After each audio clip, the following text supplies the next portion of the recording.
Yeah, so welcome everyone in this room and welcome everyone who's joining us online. Nice to have you here. And it's my pleasure and my honor to introduce my colleague Jeremiah Coogan to you all.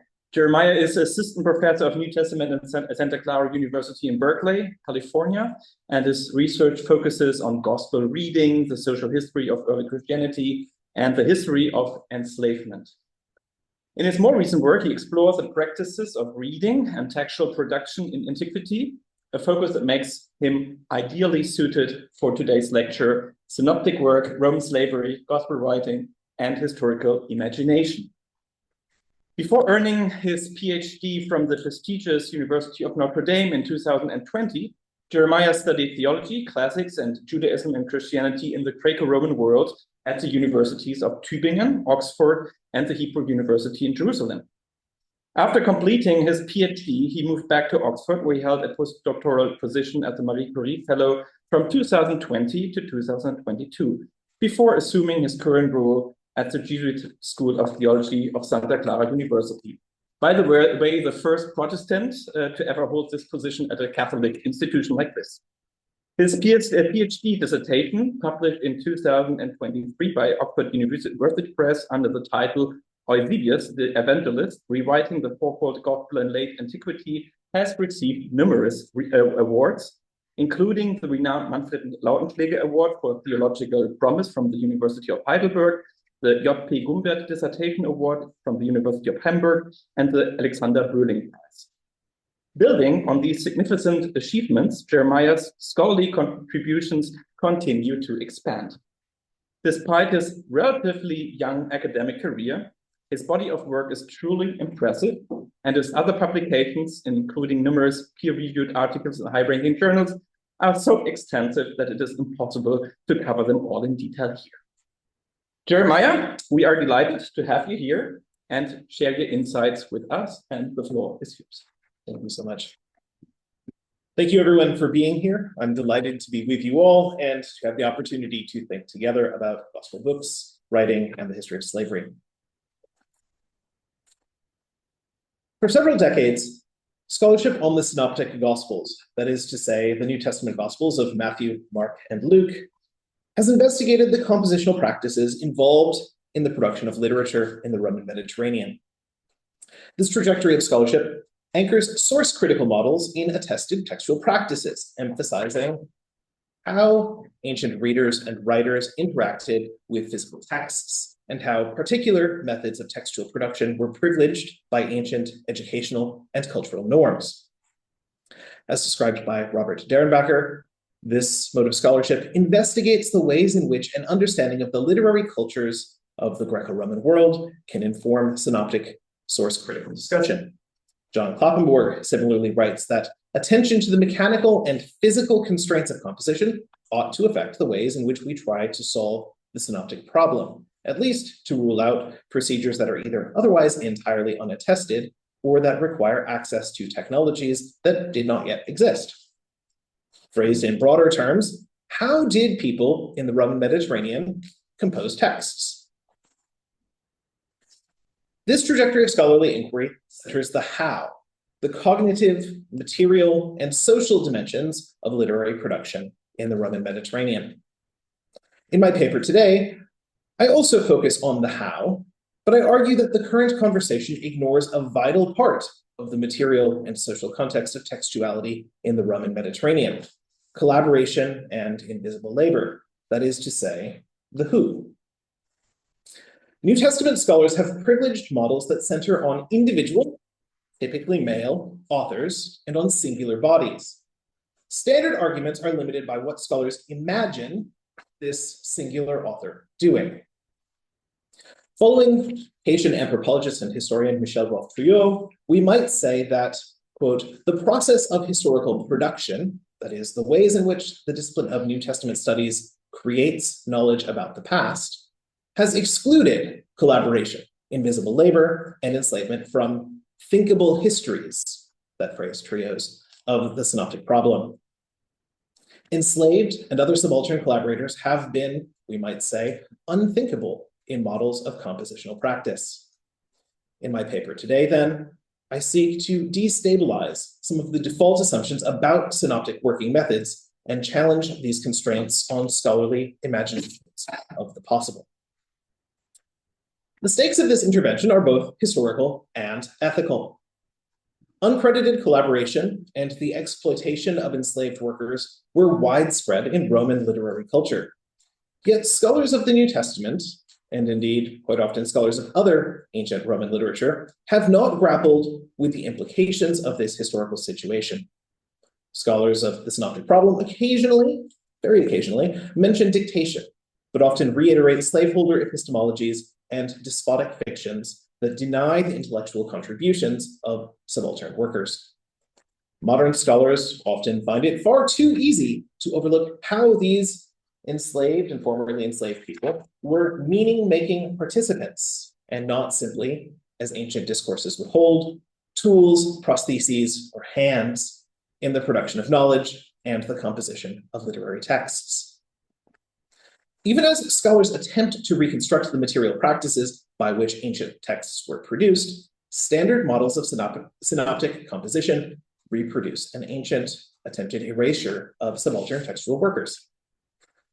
By contrast, recognizing the unacknowledged role of multiple individuals in ancient compositional practice resets default assumptions about synoptic compositional practices and invites us to reconsider our assumptions about ancient authorial agency. In this paper, I argue that scholarship on the Synoptic Problem has overlooked the invisible labor that was fundamental to literary production in the Roman Mediterranean. Drawing upon recent shifts in scholarship, I begin by sketching the evidence for the labor and expertise of subaltern literary workers in the Roman Mediterranean. The exploitation of enslaved workers was a widespread dimension of textual activity, although it tends by ancient figures to be acknowledged only in exception. This observation demands critique of the conventional model for how the authors of Greek and Latin prose narratives worked, specifically widespread arguments that these authors composed their texts, always using only one source at a time, more or less in order. These arguments depend on physiological and technological assertions about plausibility, as we will see, grounded in the assumption of the singular, non-collaborative author. Yet this assumption is flawed. A substantial body of evidence demonstrates that textuality in the Roman Mediterranean regularly involved uncredited collaboration. As a result, we must reconsider standard arguments about compositional practices and about gospel writing. One specific phenomenon will be the focus of my criticism of synoptic writing. Close interweaving of multiple sources, often known as microconflation, is a pervasive feature of the intricate relationships between synoptic narratives, yet modern scholars have struggled to explain this phenomenon through the imagined working methods of singular authors. I argued that collaborative composition might explain these otherwise puzzling features of the Synoptic Gospels.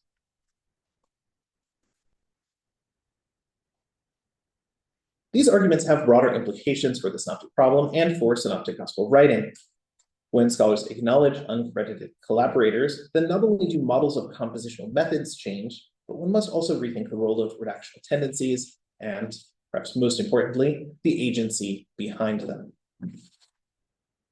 In challenging assumptions about monographic authorship, this paper attempts something similar to Paul Achtemeyer's influential article from 1990, in which he emphasized the vital role of orality in the production and reception of the literatures of the Roman Mediterranean, including early Christian texts. As Achtemeier recognized, scholars today often lack the evidence to describe how any particular individual text was written or read. Yet a broader view of textuality in Mediterranean antiquity challenges the default assumptions, in the case of his article, of individual silent reading, that modern readers inherit from our own contemporary book culture. While scholars continue to debate Achtemeyer's specific claims, which are not the focus of my project here, Achtemeyer's argument for eschewing positivist accounts of the individual textual event in favor of a larger analytical framework that takes into account ancient context of textual production use is persuasive.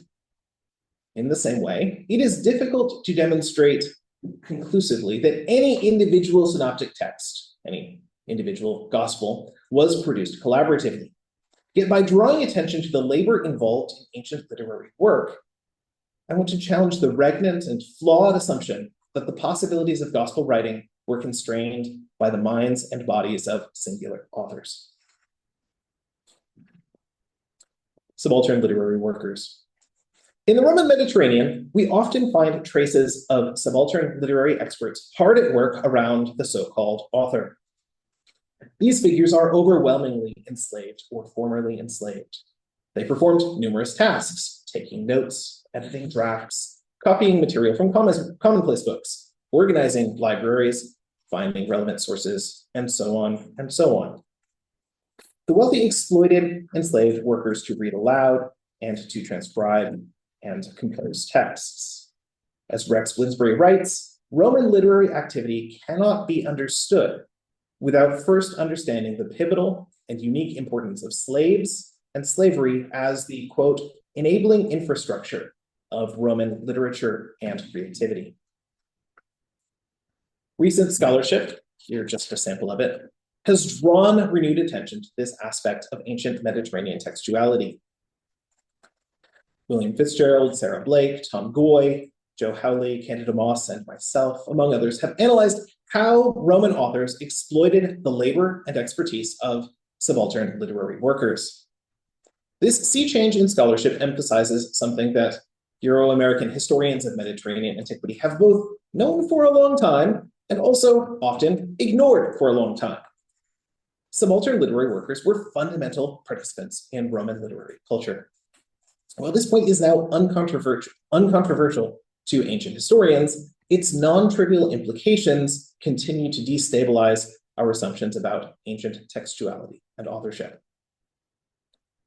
Consider Pliny the Younger's famous description of his uncle, Uncle Pliny. The elder Pliny's prodigious literary output is due in no small part to the fact that he exploits the skill and the work of others. The nephew portrays Uncle Pliny's industry, his habit of having a lector read to him and a scribe take notes, even when traveling in a litter or enjoying a bath. Pliny's industry is enacted by the working bodies of unnamed others. Similarly, the first century Jewish historian Flavius Josephus informs readers that he had relied upon a staff of assistants supplied and funded by the Emperor Vespasian for the composition of his Jewish war in the 70s CE. Josephus explicitly mentions their contributions to his Greek style, and thus to the form and linguistic content of the text, although we don't know what other roles they played in this project.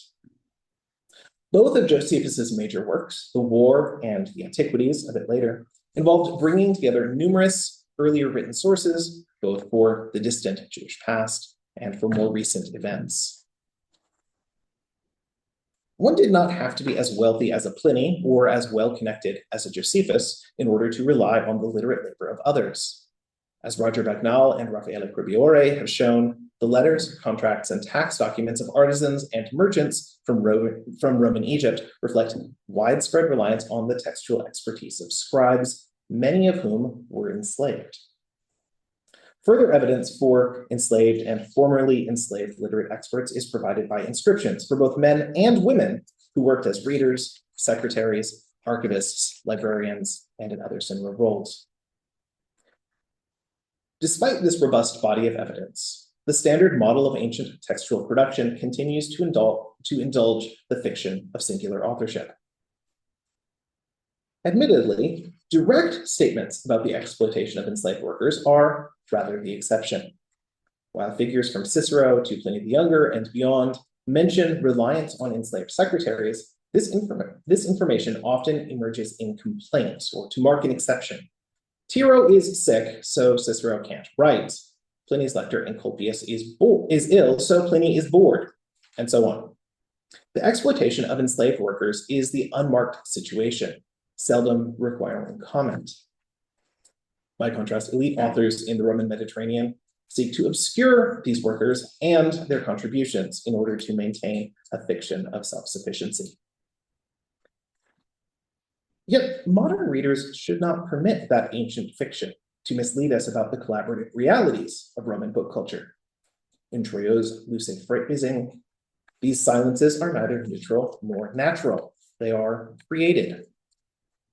Ancient elites exploited the labor and expertise of subaltern workers. Yet they often did not acknowledge this fact. These two observations together mean that we should turn a skeptical eye upon models of literate activity that privilege a singular author. Models for prose composition. Renewed attention to the constitutive dependence of Roman literature upon subaltern literary workers has not yet led to a re-examination of the standard model for source use in the composition of ancient narrative. Yet the evidence for subaltern workers includes a number of phenomena that bear on the synoptic problem, as we will see. Arguments about compositional practices depend primarily on the work of ancient historians, especially T.J. Luce on Livy, Christopher Pelling on Plutarch, and F.J. Downing on Josephus, all of whom were working at almost exactly the same time in Oxford, as it happens. These arguments, developed in parallel and published within a couple of years from one another, have set the terms for conversations about the synoptic problem, especially but not only in Anglophone scholarship, for over 40 years. Luce, Pelling, and Downing advance what I will term here the standard model of ancient literary composition. In this standard model, the monographic authors of prose texts use a single source at a time, reading that source immediately prior to composition, or even having it, quote, before their eyes as they compose. The model assumes a singular author, and, importantly, the constraints that result from singular authorship. In the next few minutes, I will critique this model and its assumptions. The standard model takes its impetus from Luce's monograph, Livy, the composition of his history. In a chapter on, quote, Livy's working methods, Luce reconstructs how Livy wrote his history. The procedure, according to Luce, has three parts. First, the author plans out the work and reads a variety of sources. At this stage, the historian selects the primary source that provides the basic framework and substance of the history. Second, the author reviews each relevant episode in that primary source. And then, third, the author adapts this material with that primary source fresh in mind or even in front of their eyes. Other sources might be recalled from memory or from simple notes, but authors work with one source at a time. Luce argues against models in which Livy engages sources in a more synthetic fashion, and in favor of a model in which Livy prioritizes a single source. Now, to be fair to Luce, he's often descriptively right. Livy typically does work with a single source at a time, usually Polybius. Yet, as Luce acknowledges in a couple of important footnotes, Livy sometimes instead works with multiple sources in parallel. These exceptions involve close interweaving of multiple sources. And in these cases, Luce, imagining a singular author working alone, lacks an adequate account of Livy's working methods. Luce reconstructs the actions of a singular scholar working alone, consulting his sources, and writing the manuscript in splendid isolation. But Luce also offers no explicit arguments based on mechanical or physiological constraints, even though he does assume this singular author. If other figures are present, they're not imagined to be part of the process. This is indeed how elite Roman authors would prefer for us to imagine their work. But does that actually mean it's true? Next, Plutarch.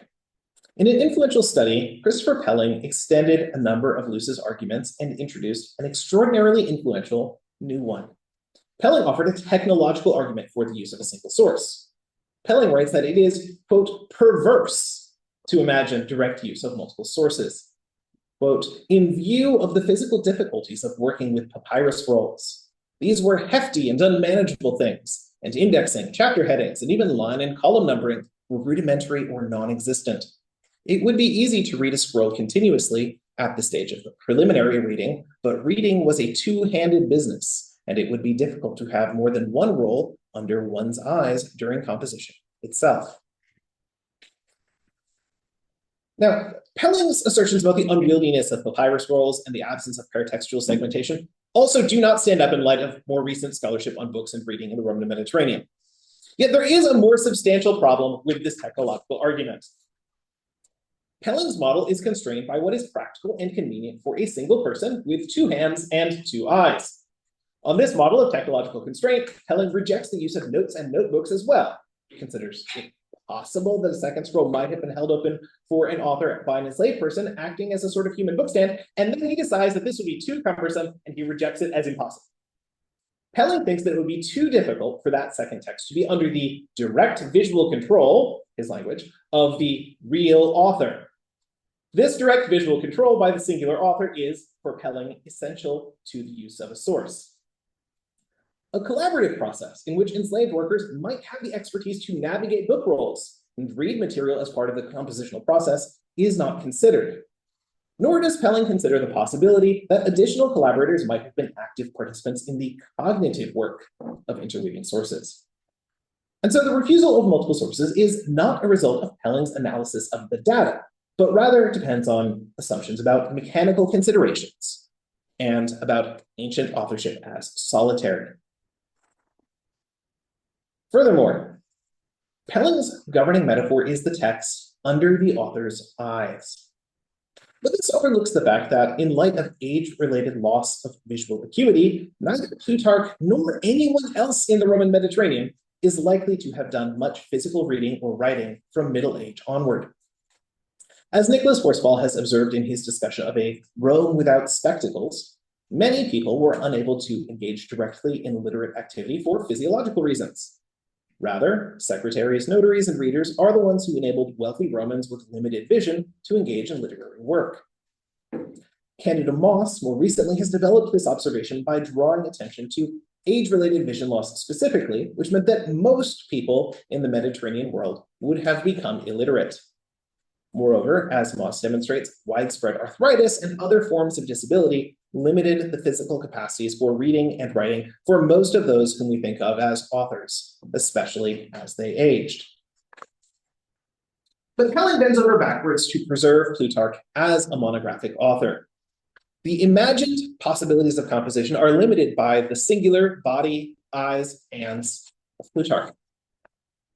But this is an unusual body with no arthritis, excellent vision, and superb memory even in old age. For Pelling, Plutarch reads everything, writes everything, remembers everything, all on his own. Everything has to depend on Plutarch. Even notes are unnecessary and inconvenient because they go against the model of a single source and a single mind. Thus far, I've focused on accounts of compositional practices in other literary texts of the Roman Mediterranean, history and biography. Arguments about ancient compositional practices and the Synoptic Problem specifically emerge with the foundational work of Gerald Downing. In the early 1980s, Downing wrote an influential pair of articles that compared synoptic compositional practices with the use of sources by Josephus. Downing's 2 articles advance a similar model of source use, assuming a singular author and a singular authorial body, and, interestingly, completely sidelining Josephus's assistants. For Downing, as for Luce and Pelling, the ancient historian used and could use only one source at a time. While Downing's earlier arguments are based on inductive studies of Josephus's relationship to texts from the Jewish scriptures and are shaped by ancient discourses about elite rhetorical education, Downing introduces Pelling's argument about the physiological necessity of singular authorship into New Testament scholarship in an influential article from 1988, and then keeps returning to these arguments in subsequent publications about the Synoptic Problem. Over the past 30 years and more now, New Testament scholars working on the Synoptic Problem have built upon and extended these arguments about ancient compositional practices. In addition to continued contributions from Downing, significant voices include Robert Derenbacher, John Kloppenborg, Alan Kirk, John Poirier, and Eric Eve. Early arguments about compositional practices and the Synoptic Problem were deployed in support of the 2-source model, that is, that Matthew and Luke each use Mark and Q. But more recent engagements have used arguments about compositional practices to support a wider range of synoptic hypotheses. These arguments harden and shift over time. Luce's initial argument assumed the monographic author of the ancient Roman literary imagination, but did not advance explicit arguments based on technological or physiological constraints. The same is true for Downing's twin studies of Josephus. While assumptions about a single author, a single body, and a single mind are implicit, these arguments are about attested patterns of source use and about authorial conventions.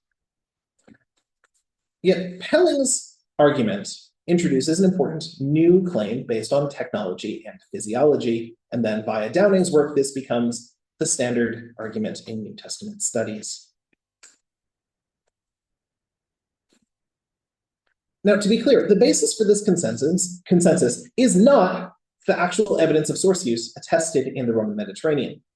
Luce, Pelling, and Downing all record exceptions to their arguments about non-conflation in Livy, Plutarch, and Josephus, respectively, as do Downing and Derenbacher in their discussions of Synoptic Gospel writing. Rather, this conclusion depends on arguments about ostensibly necessary physical and material constraints, even when the evidence must be shoved to fit. But I would like to suggest the standard model assumes inaccurate social and technological conditions. As we have seen, ancient reading and writing regularly involved the unacknowledged labor of enslaved and formerly enslaved literary workers. Thus, the evidence for the exploitation of these workers should make us question the assumption of the singular and autonomous authorial body. And yet, Pelling and others assert the single source model not merely as typical, but rather as universal. And this universality is asserted as a technological constraint. The ancient author, 2 hands, 2 eyes, can only consult one text at a time. We should be suspicious of such universalizing technological claims. The idea that an author could not interweave sources because of physiological constraints is unnecessary as soon as we concede models that put more bodies, hands, and eyes in the room. And even more importantly, as soon as we are willing to acknowledge that these bodies matter for the production of literary texts. This second point is important. Scholars periodically concede that other individuals might have been involved in holding a book roll, reading a text aloud, or taking dictation. But could we imagine these figures navigating back and forth in source texts, identifying parallels, offering another set of eyes in a collaborative project of interweaving multiple sources, and so forth? Why have modern scholars excluded these activities from our models of compositional possibility, whether for the Synoptic Gospels or for other ancient texts? Is it because these sorts of activities feel too much like authorship or co-authorship to us?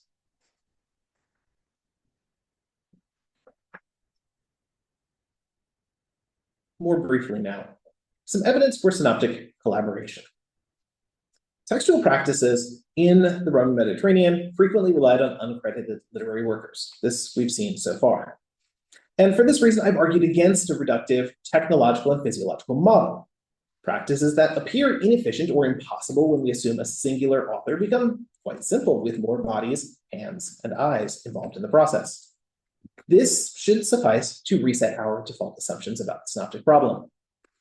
And I'd like to suggest that some data from the Synoptic Gospels also offer positive evidence to corroborate the possibilities of collaborative composition.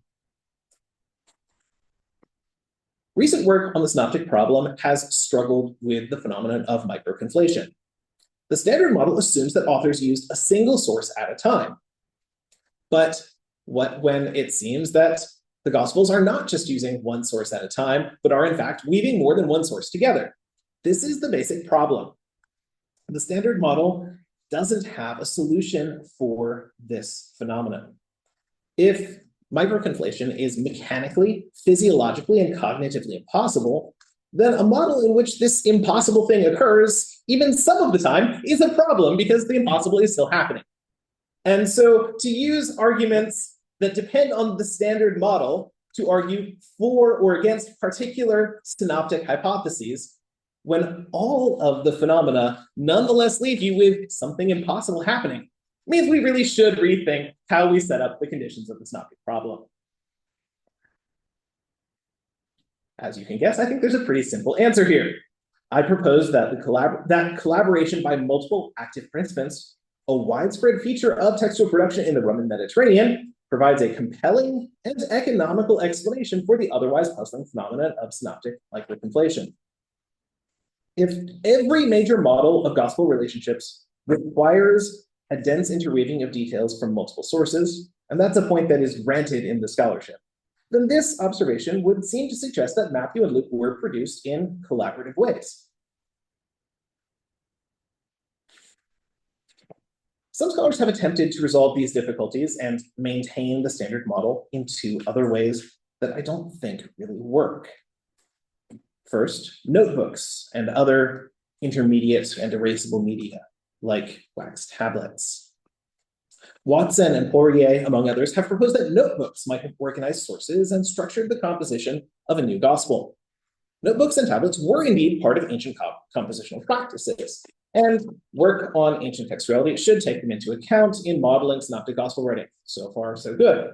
But this only kicks the can down the road rather than actually resolving the problem of microconflation. While collecting material in tablets or notebooks might help to segment the material and facilitate reorganizing it, it doesn't explain still how multiple material texts are being coordinated together to produce a new composition. If anything, tablets or other written notes invite further hands in the compositional process. And as we observed above, in fact, Pelling rejects the use of notebooks for just this reason. A notebook model requires more movement back and forth between textual objects than might be convenient for a single person working all alone.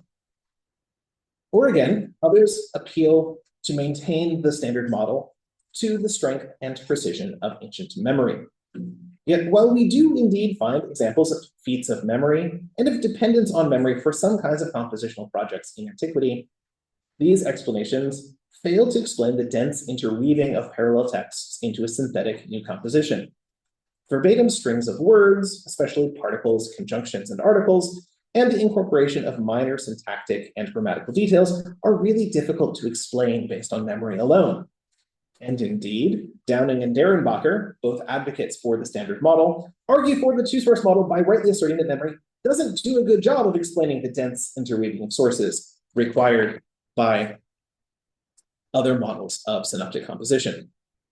In short, while intermediate media and mnemonic practices are both really part of the media landscape of the Roman Mediterranean, neither effectively explains microconflation of multiple source texts, and thus neither obviates the apparent role of collaboration in the production of the Synoptic Gospels. To conclude, models of authorial work, both ancient and modern, often ignore the human and material conditions through which texts come to be. Modern fictions of ancient textual production envision solitary authors, romantic geniuses composing in splendid isolation at a desk piled high with books. But this view of the ancient world works only in abstraction from the pragmatic, embodied, and frequently exploitative nature of textuality and knowledge. A despotic logic is latent and sometimes explicit in attempts to separate form from content and labor from thought. And New Testament scholarship often perpetuates this tendency. My paper today has challenged a major lacuna in recent arguments about the Synoptic Problem. The standard model for compositional practices centers on monographic authors and singular bodies. Models of possibility are constrained by an imagination of singular agency, a single mind, a single hand, a single body, a single author. This self-imposed constraint limits the historiographic imagination in ethically and analytically problematic ways. As we have seen, uncredited collaboration and the exploitation of enslaved workers were widespread in Roman textuality.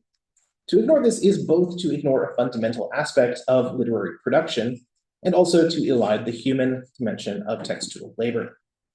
Ancient textual work often involved multiple people, including enslaved and formerly enslaved people. Moreover, we should hesitate to imagine that these collaborators could only have been involved in the physical labor rather than being fundamental participants in its cognitive dimensions as well. We should indeed be suspicious of attempts to divide physical and cognitive labor. and thus we should reject the reductive models of authorship and agency that are often assumed in scholarship on synoptic gospel writing. In short, arguments for or against a synoptic model based on the reductive technological and physiological constraint of a singular authorial body are indefensible in the context of the collaborative textual practices of the Roman Mediterranean. Now, today I've challenged an argument that is most frequently used to support the two-source model. Proponents of Q will need to ground their arguments on a firmer footing. Yet in this paper, I'm not intending to argue for or against any synoptic model in particular. Instead, I maintain that when we imagine and analyze the compositional practices involved in any hypothesized context of synoptic gospel writing, we must consider the possibility that multiple collaborators were involved. Furthermore, if the production of the synoptic gospels involved multiple active collaborators, this would also invite us to rethink not just the direction of source use, that is, the synoptic problem as it is typically understood, but also the agency involved in gospel composition and redaction. If multiple hands, eyes, and minds identify relevant material and organize it into a new literary composition, this would, I think, transform how we think about the authorship and intentionality involved in these gospel texts as a whole. We might still be able to analyze the patterns or tendencies in how subsequent texts use earlier ones. But we can no longer attribute these features to a singular authorial mind, a Matthew or a Luke, for example. Instead, the realities of collaboration invite us to see and to look for the fragments of agency in divergent and even perhaps contradictory redactional decisions. These conclusions thus go beyond how we think about the synoptic problem in a narrow sense to how we think about the synoptic gospels more broadly.